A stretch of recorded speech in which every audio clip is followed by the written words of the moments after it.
Sesudah berhasil diamankan di tempat kediamannya di Desa Semanggus, Kecamatan Talang Ubi, Kabupaten Pali, karena tertangkap menyimpan sabu seberat 7,76 gram.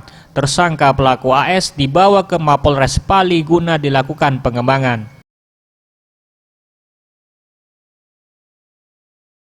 Tertangkapnya AS berawal dari informasi warga. Tersangka kerap mengedarkan narkoba di desanya yang ditindaklanjuti anggota Reskrim Polsek Talang Ubi dengan penyelidikan lalu penangkapan terhadap tersangka dan berhasil diamankan barang bukti sabu seberat 7,76 gram yang disimpan dalam jok motor di rumah tersangka.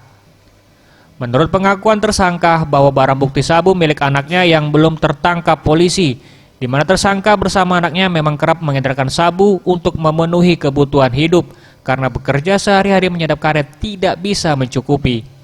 Ancamannya? Ancaman kurungan. Ancaman kurungannya di atas 5 tahun, dendanya 100 juta. 100 miliar, maaf, 100 miliar. Kami dari kepolisian tetap menghibur masyarakat, khususnya di Kabupaten Pali, untuk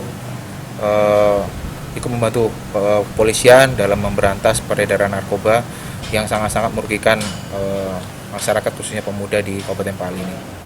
Selain AS, pihak Polres Pali juga berhasil mengamankan satu tersangka pengedar sabu dengan barang bukti sabu seberat 0,18 gram. Selanjutnya, guna mempertanggungjawabkan perbuatannya, kedua tersangka yang dijerat pasal 114 Undang-Undang Narkotika Nomor 35 Tahun 2009 harus mendekam di sel tahanan Polres Pali.